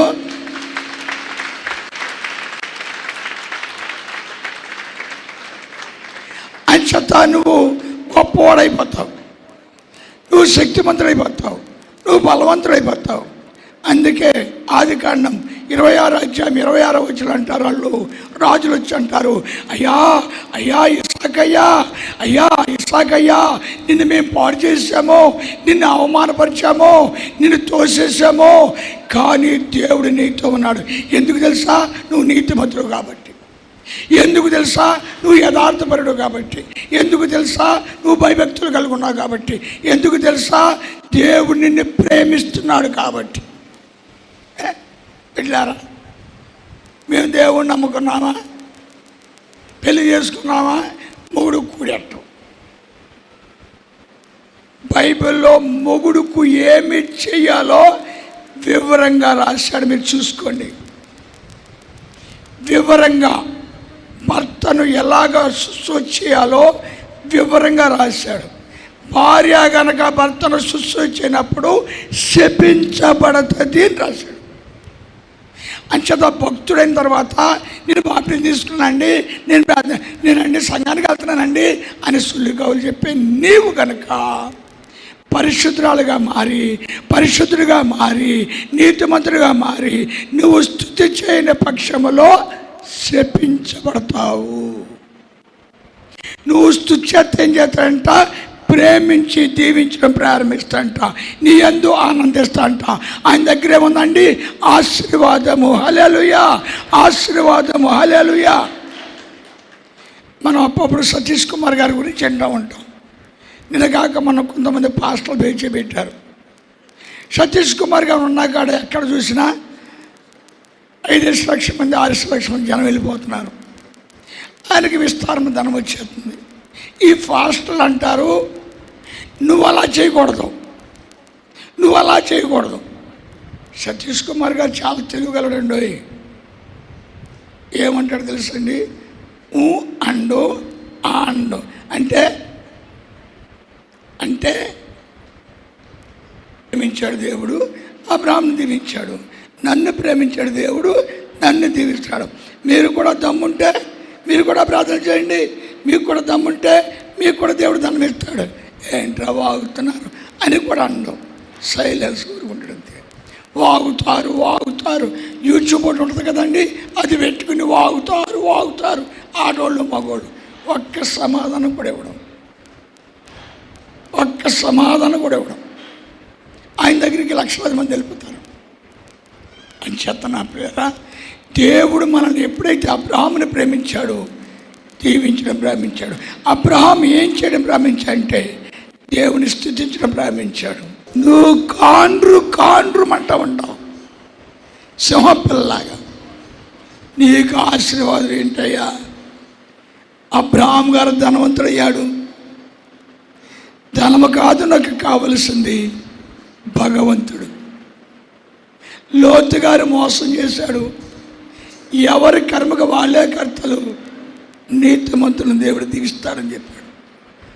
నువ్వు బైబిల్ పట్టుకున్నావు కదా, తోడుకోళ్ళకి నీకు పడదు, మొగుడికి నీకు పడదు, పక్కోళ్ళకి నీకు పడదు. 4 చిల్ల పెంకులు ఉంటాయా, ధనమో ధనమో ధనమో ధనమో ధనమో అని తెగ పరిగెడతాం. ఇక్కడ అబ్రహాం గారు మరి భార్య భర్త కూడా వెళ్తుంది కదండి. అబ్రహాం గారు దేవుడు కూడా వెళ్తున్నాడు. దేవుడు కూడా వెళ్తాడంటే ఆయన ఆజ్ఞలు పాటిస్తున్నాడు, ఆయన చిత్తాన్ని నిర్వర్తన చేస్తున్నాడు, ఆయన స్తుతిస్తున్నాడు, ఆయన ఆరాధిస్తున్నాడు. మరి భర్త ఎప్పుడైతే మీరు మంచిగా ఉండాలని చెప్తారు కదా, దేవుడి దగ్గర ఆశీర్వాదం ఉంది, ఆశీర్వదిస్తున్నాడు. అందుకంటాడు దేవుడు, నేను తెల్లవారుజామున ప్రార్థన చేసుకున్నాను, ఆయన మరి ఏం చెప్పమంటాం మన పిల్లలకని. ఏం చెప్పాడంటే, ఇక నేను వారితో ఉంటాను, తప్పలేదు,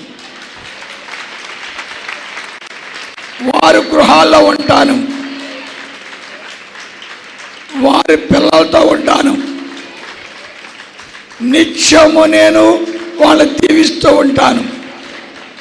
వాళ్ళు నన్ను ప్రేమిస్తున్నారు, ప్రేమించలేదని చెప్పలేదు, నన్ను ప్రేమిస్తున్నారు కాబట్టి, నా ఆజ్ఞలు పాటిస్తున్నారు కాబట్టి, నా చిత్తాన్ని నిర్వర్తన చేస్తున్నారు కాబట్టి సదాకాలం వాళ్ళతో ఉంటాను, వాళ్ళని పోషిస్తాను, వాళ్ళని దీవిస్తాను, వాళ్ళని కనికరిస్తాను, ఓసారి వర్ధలు చేస్తాను. ఇక వాళ్ళు నేను వేరు కాదు. మరి ఎలా వేరు కాదు? అపోస్తలుడు పేతురు గారు ప్రార్థన చేస్తున్నారు.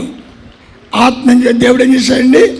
చనిపోయాడు, తిరిగి లేచాడు, ఆత్మస్వరూపుడిగా వచ్చాడు, వాళ్ళలో ప్రవేశించాడు. తప్పల కొట్టండి. వాళ్ళందరూ మారు మనసు పొందేస్తారు. తప్పల కొట్టండి. వాళ్ళందరూ ఆత్మపూరికులు అయిపోయారు. తప్పల కొట్టండి.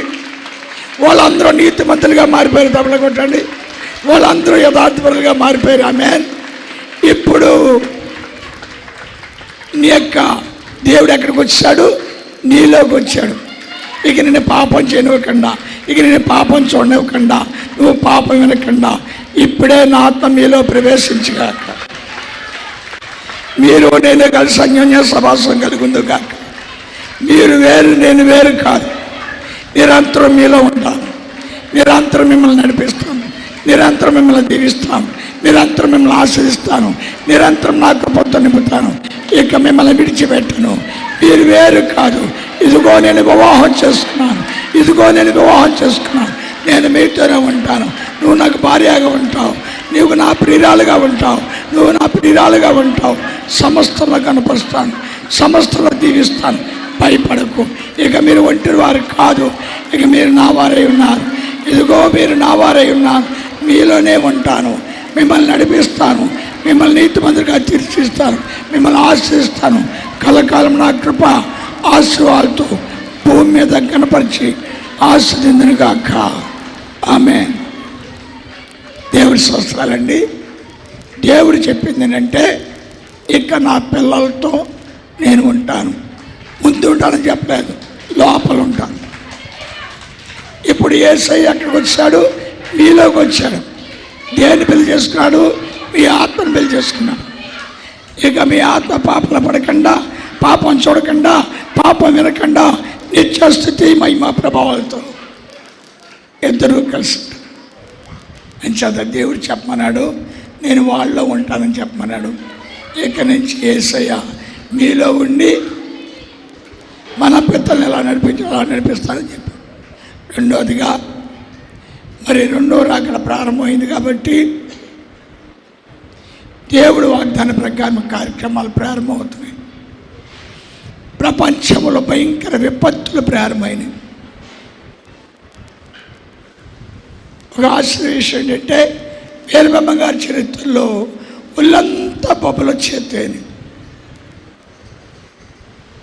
యూరోపియన్ కంట్రీస్లో ఒళ్ళంతా బొబ్బలు వచ్చేస్తున్నాయండి, చర్మం ఊడిపోతుందండి. దేనివల్ల? ఎండ వల్ల. రోడ్లు కరిగిపోయి సైడ్ బొద్దులోకి వెళ్ళిపోతున్నాయి. దేనివల్ల?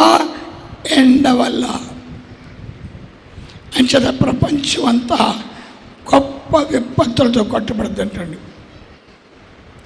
అయితే యెరూషలేము ప్రజల తంట తప్పుడు కొట్టండి. యెరూషలేము ప్రజల తంట. దావీదుతో చెప్పాడు, ఇదిగో వెలుగు నీలోకి వచ్చింది, నీలో నేను ప్రవేశించాను, ఇక నువ్వు గొనుడుగా ఉంటావు, ఇక చీకటి నీలో ఉండదు, అద్భుత శక్తి నిలబడతావు. అంచేత యెరూషలేము ప్రజలటం ప్రారంభించింది. యెరూషలేము వాగ్దాన ప్రకారము తన పనిని చేయటం ప్రారంభించింది. రెండో రాకడికి వెల్కమ్. లోకమంతా విపత్తులు, యెరూషలేము ప్రజలతో ఉన్నది. యెరూషలేము దేవుని చిత్త ప్రకారంగా నడుస్తూ ఉన్నది. అంచేత 27 సంవత్సరాల కింద దేవుడు చెప్పినట్లుగా ఇప్పుడు నేను ఓరి పిచ్చోడాడు కవులు చెప్పరా అని మీరు అనొచ్చు. దావీదు గొల్లి కాసుకున్నాడు, సౌలు గాడిదలు కాసాడు, ఎస్తేరు సామానం తొంగుకున్నాడు. నేను కూడా ఏదో చేశాను, కానీ దేవుడు నన్ను వరించాడు కాబట్టి ఇప్పుడు నేను ప్రపంచ నాయకుడను.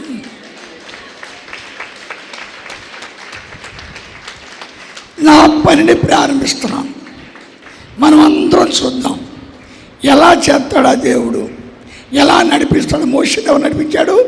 దేవుడే నడిపించాడు. యేసుని ఎవరు నడిపించాడు? దేవుడే నడిపించాడు. నన్ను ఎవరు నడిపించాలి? ఆయనే నడిపించునుగాక. ఆమేన్. దేవుని ముందు మోకరించి ఒక్కసారి మన హృదయాన్ని పరిశోధించుకుందాం. దేవాదేవుడు చెప్తా ఉన్నాడు, ఈ లోకంలో నేను ఎవరి కోసం వెతుకుతా ఉన్నాను, ఎవరి కోసం నేను మరి వెతుకుతున్నానంటే దేవుడు చెప్తున్నాడు, నీతిమంతుల కోసము, నమ్మకమైన వారి కోసం వెతుకుతున్నానని దేవుడు చెప్తున్నాడు. మరి ఎంతకాలం నువ్వు దేవుడిని నమ్ముకున్నానని మోసం చేస్తా ఉన్నావేమో, ఎంతకాలము మోసకరమైన జీవితంలో నువ్వు జీవిస్తూ ఉన్నావేమో.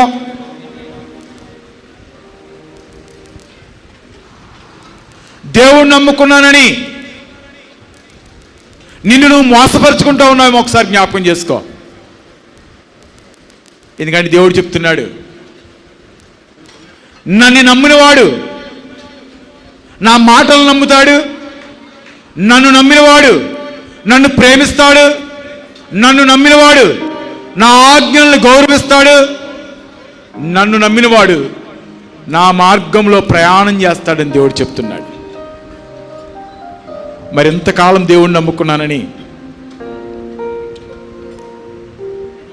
బొట్టులు మాత్రం తీసేసి, ఎంతకాలం నేను దేవుణ్ణి నమ్ముకున్నాను, బాప్తిజం తీసుకున్నాను, మరి సంఘానికి నడుస్తున్నాను ఒకవేళ నువ్వు అనుకుంటా ఉన్నావేమో. అందుకనే సౌలుతో దేవుడు చెప్తున్నాడు, సమూయేలు అంటున్నాడు, అయ్యా ఇతను నువ్వు అభిషేకించావు, అయ్యా సౌలు నువ్వు ఏర్పాటు చేసుకున్నావు అన్నప్పుడు దేవుడు చెప్తున్నాడు, అతని ఎత్తుని అతని రూపాన్ని నువ్వు చూడకు. నీవు నమ్ముకున్న నీ దేవుడు హృదయాంతరంగాల్ని చూసి ఆశీర్వదించే దేవుడు. బలులు అర్పించుట కంటే మాట వినుట శ్రేష్టమని దేవుడు చెప్తున్నాడు. ఒకవేళ ఎంతకాలం మాట వినలేని స్థితిలో ఒకవేళ నువ్వు ఉన్నావేమో, దేవుడు అంటున్నాడు, అడుగుడి మీకు ఇవ్వబడును, తట్టుడి మీకు తెరవబడినని దేవుడు చెప్తున్నాడు. యాళ్ళు అడుగు దేవుణ్ణి, దేవుని ప్రంగాణంలో మోకరించి నీవు యాళ్ళు దేవుణ్ణి అడుగు. అయ్యా నీ సన్నిధిలో నమ్మకమైన జీవితాన్ని బ్రతకాలి తండ్రి.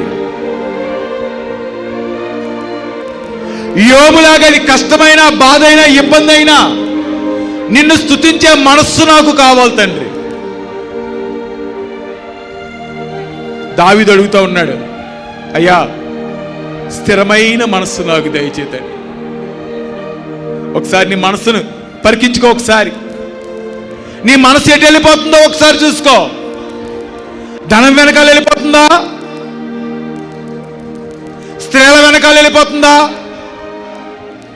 లోక సంబంధమైన ఆశల వెనకాల వెళ్ళిపోతుందా? ఇంకా దేవుడిని ఒకళ్ళు గాయపరిచే విధంగా ఉంటే, ఇంకా ఈరోజు కూడా దేవుణ్ణి నువ్వు దుఃఖపెట్టే విధంగా, దేవుని మాట వినకుండా దేవుణ్ణి బాధ పెట్టే స్థితిలో ఒకళ్ళు నీవు ఉంటే, ఈ మధ్యాహ్న కాల సమయంలో దేవుని యొక్క ప్రంగాణంలో మోకరించి నీవు అడుగు, దేవుణ్ణి అడుగు, అయ్యా నిన్ను నమ్మే మనస్సు నాకు దయచేతండి. అయ్యా నీ మాటలు అంగీకరించగల శక్తిని నాకు దయచేతండ్రి. అయ్యా వాక్యానుసరమైన బ్రతుకుని నాకు దయచేతండ్రి. ఎందుకంటే దేవుడు చెప్తున్నాడు, ఎవడైతే శ్రద్ధగా నా మాటలు విని దాన్ని అవలంబిస్తాడో వాడు ఆశీర్వాదకరంగా ఉంటాడని దేవుడు చెప్తున్నాడు. ఇంతకాలం వాక్యం వింటూ విననొల్లని వాడిగా, విననొల్లని దానికి ఒకళ్ళు నీవు ఉంటే, దేవుని సంఘంలో దేవుని ప్రంగాణంలో మోకరించి నీవు అడుగు, దేవుణ్ణి అడుగు, అయ్యా నమ్మకంగా బ్రతికే మనస్సు నాకు దయచేతండి.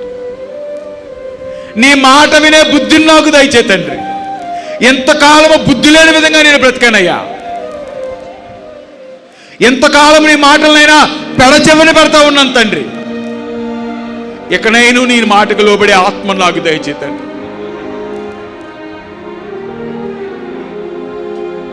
ఎక్కడైనా నిన్ను చూసే నేత్రాలు నాకు దయచేయండి. యాకోబు కన్నీరు కారుస్తూ ఉన్నాడు.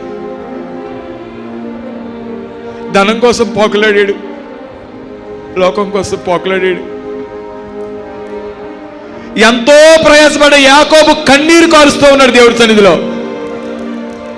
అయ్యా నువ్వు లేకపోతే నా జీవితంలో ఆశీర్వాదం లేదు తండ్రి, నాకున్నదంతా కూడా వ్యర్థమే తండ్రి, నీ ఉంటే నాకు చాలు నాయనా అని ఎప్పుడైతే యాకోబు పశ్చాత్తాపడటం ప్రారంభించాడో, యాకోబు ఇజ్రాయేలుగా మార్చబడతా ఉన్నాడు. దేవుడు చెప్తున్నాడు, ఇజ్రాయేలు నిన్ను ముట్టినవాడు నా కనుపాపను ముట్టిన వాడితో సమానమని దేవుడు చెప్తా ఉన్నాడు.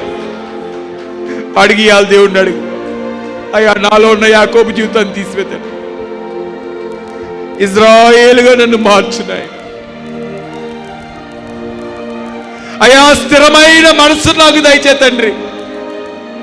యోబులాగా యథార్థంగా నిన్ను ఆరాధించే మనస్సు నాకు దయచేతండి. అబ్రహాములాగా లోబడే మనస్సు నాకు దయచేయండి. అడగండి, దేవుడు ఇచ్చే దేవుడు. దేవుడు చెప్తున్నాడు, అడుగుడి మీకు ఇవ్వబడును, తట్టుడి మీకు తెరవబడని చెప్తున్నాడు. ఎంతకాలం ఒకవేళ కఠిన హృదయంతో నీవు ఉంటే, సిలువ మీద ఉన్న దొంగలాగా దేవుడిని అడుగు. సిలువ మీద ఉన్న దొంగ చెప్తున్నాడు, ఎంతో మంది నిన్ను అవమానపరిచినయ్యా, ఎందరు ధనాల్లో నేను దోచుకున్నాను తండ్రి, ఎంతమందిలో నేను చంపాను తండ్రి, ఎంతమందిలో నేను బాధ పెట్టానయ్యా. పరిశుద్ధుడు, ఏ పాపము లేనివాడు నా కోసము రక్తం గారుస్తున్న మహోన్నతుడా, ఒక్కసారి నన్ను జ్ఞాపకం చేసుకోమని అడుగుతున్నాడు దొంగ. అడిగి ఇవాళ దేవుడిని అడుగు. దేవుడు ప్రాంగణంలో మోకరించి నువ్వు దేవుడిని అడుగు. దొంగలాగా ప్రార్థన చేయి దేవుడి దగ్గర. నీ అపరాధాలు దేవుడి దగ్గర ఒప్పుకో, నీ పాపాన్ని దేవుడి దగ్గర ఒప్పుకో. నీ హృదయం ఏదైతే మోసకరంగా జీవిస్తుందో దాని విషయంలో దేవుడి దగ్గర ప్రార్థన చేయి. అడుగు దేవుడిని, నాలో ఉన్న మోసకరగుణం తీసివేత, నాలో ఉన్న క్షమించలేని కఠిన హృదయాన్ని తీసివేతండి అయ్యా. దానియేలులాగా నమ్మకమైన జీవితాన్ని నాకు దయచే తండ్రి. అన్యాయపు సిరి విషయంలో నేను నమ్మకంగా ఉండే జీవితాన్ని దయచేను ఆయన. అబ్రహాములాగా తండ్రి నిన్ను చూసే నేత్రాల్లాగా దయచేయండి అయినా. మరి ఎంతమంది పిల్లలు అవుతే ప్రభు నీకు వందనాలు. ఎవరిని అసహించుకునే దేవుడు కాదు ప్రభు నీకు వందనాలు. ఎవరిని గెంటి వేసే దేవుడు నువ్వు కాదు ప్రభు నీకు వందనాలు. కన్నీరు కారుస్తున్న దొంగతో చెప్తున్నావు, ఇదిగో నాతో పాటు నువ్వు పరదేశంలో ఉంటావని చెప్పావు ప్రభు నీకు వందనాలు. అనేక మంది రాళ్ళెట్టు కొడుతున్న వ్యభిచార స్త్రీతో చెప్తున్నావు ప్రభు నీకు వందనాలు. అమ్మా, నేను నిన్ను క్షమిస్తున్నాను తల్లి, నీ అపరాధాలు నేను క్షమిస్తున్నాను, ఇక మీద నువ్వు పాపం చేయొద్దని చెప్తున్నావు ప్రభు నీకు వందనాలు. కాబట్టి నేను ఎవరైతే తండ్రి ఈ మధ్యాహ్న కాల సమయంలో దేవానికి వందనాలు తండ్రి, నీ ముందు మోకరించినైనా విరిగి నలిగిన హృదయముతో ప్రభు నీకు వందనాలు తండ్రి. దావీదులాగా ఎవరైతే పశ్చాత్తాపడుతున్నారో ప్రభు నీకు వందనాలు. ఎవరైతేనైనా నీ పరిశుద్ధాత్మ నాకు దూరం చేయొద్దు, నా రక్షణానందాన్ని దూరం చేయొద్దని ఎవరైతే అడుగుతూ ఉన్నారో ప్రభు నీకు వందనాలు. వారందరినీ మీరు జ్ఞాపకం చేసుకోండి ప్రభు నీకు వందనాలు. అందరినీ దీవించే దేవుడు తండ్రి, అందరినీ ఆశీర్వదించే దేవుడు ప్రభు నీకు వందనాలు. ఎందుకంటే చెప్పావు నాయన, అల్లాడు సొలొమోను అంటున్నాడు, నాయనా నీ మందిరం వైపు మేము తిరిగి ప్రార్థన చేసినప్పుడు మా మొర ఆలకించేలాగా నీ చెవులు అక్కడ పెట్టమని అడిగాడు ప్రభు నీకు వందనాలు. నీ హృదయాన్ని అక్కడ ఉంచమని అడిగాడు ప్రభు నీకు వందనాలు. ఇదిగో తండ్రి మధ్యాహ్న కాల సమయంలో తండ్రి మేము అందరూ నీ బలిపీఠం దగ్గర చేరుతండి, నీ వైపుకి తిరిగి తండ్రి మా హృదయం అనే తలుపులు తెరచుకుని ప్రభు నీకు వందనాలు. నేను మాలోకి ఆహ్వానిస్తుండగా దేవా నీకు వందనాలు. మాలో నివాసమై ఉంటాను వాగ్దానం చేసిన దేవుడు, ఆదరణకర్త అయిన ఆత్మనైనా మీ మీద కుమ్మరింపజేస్తానని వాగ్దానం చేసిన దేవుడు, మిమ్మల్ని పాపంలో పడకుండా నడిపిస్తానని వాగ్దానం చేసిన దేవుడు తండ్రి. ఇదిగో ఎందరు నన్ను విశ్వసిస్తారో మీరు అందరూ నా బిడ్డలుగా ఉంటారని వాగ్దానం చేసిన దేవుడు తండ్రి. కాబట్టి నాయన ఈ మధ్యాహ్న కాల సమయంలో దేవానికి వందనాలు తండ్రి. ఎవరైతే నీ వైపుకి చూస్తున్నారో ప్రభానికి వందనాలు తండ్రి. అయ్యా, ఎవరైతేనైనా వారు అపరాధాలను అంగీకరిస్తున్నారో ప్రభానికి వందనాలు. ఎవరైతేనైనా నీలో అంటగట్టబడాలని ఆశపడుతున్నారో ప్రభానికి వందనాలు. ఎవరైతే తండ్రి వారిలో ఉన్న అడవి వలువు కొమ్మలు తీసివేయాలని ఆశపడుతున్నారో ప్రభానికి వందనాలు. ఎవరైతే నీ వైపుకి చూస్తున్నారో ప్రభానికి వందనాలు. ఎవరిని విడిచిపెట్టవు నాయన. అల్లాడంతమంది జనసమూహం ఉండగా తండ్రి జక్కయ్య ఒక్కడ మాత్రం చెట్టు మీద కూర్చుని కన్నీరు కారుస్తున్నాడు ప్రభానికి వందనాలు. అయ్యా, యేసయ్య నేను చూడలేకపోతాను అనుకుంటా ఉన్నాడు ప్రభానికి వందనాలు. అంతమంది ఉండగా నువ్వు చెప్తున్నావు, ఇదిగో జక్కయ్య దిగిరా నీకు రక్షణ వచ్చిందని ప్రభానికి వందనాలు. ఎవరిని విడవని దేవుడు ప్రభానికి వందనాలు. ఎవరిని ఎడబాయని దేవుడు ప్రభానికి వందనాలు. మా హృదయంతరంగాలు ఎరిగిన దేవుడు తండ్రి, మా మనస్సులు ఎరిగిన దేవుడు తండ్రి, మా హృదయంలో తలంపు పుట్టక ముందే ఎరిగిన దేవుడు ప్రభానికి వందనాలు. కాబట్టి నేను ఈ మధ్యాహ్న కాల సమయంలో తండ్రి ఎంతమంది బిడ్డలు అవుతే ప్రభానికి వందనాలు. అయ్యా, నమ్మకంగా మేము బ్రతకాలి తండ్రి. అయ్యా, నీ సన్నిధిలో నమ్మకమైన జీవితాన్ని జీవించాలి తండ్రి. మాకిచ్చిన కుటుంబాల్లో మా భర్తలకు మేము నమ్మకంగా ఉండాలి, మా భార్యలకు మేము నమ్మకంగా ఉండాలి, మా తల్లిదండ్రులైన వారికి మేము విధేయత చూపించేవారిగా ఉండాలి, తల్లిదండ్రులు లోబడేవారిగా ఉండాలి. మా సంఘ కాపరులకు ప్రభానికి వందనాలు. నమ్మకమైన జీవితాన్ని మేము జీవించాలని తండ్రి. ఎంతమంది బిడ్డలు ఆశపడి ప్రభానికి వందనాలు. ఎంతమంది అయితే నీ వైపుకి తిరిగి తండ్రి ఈ మధ్యాహ్న కాల సమయంలో ప్రార్థన చేస్తున్నారు ప్రభానికి వందనాలు. వారందరి మీద దేవానికి వందనాలు. నీ దివ్యాత్మను కుమ్మరింపు చేసి ప్రభానికి వందనాలు.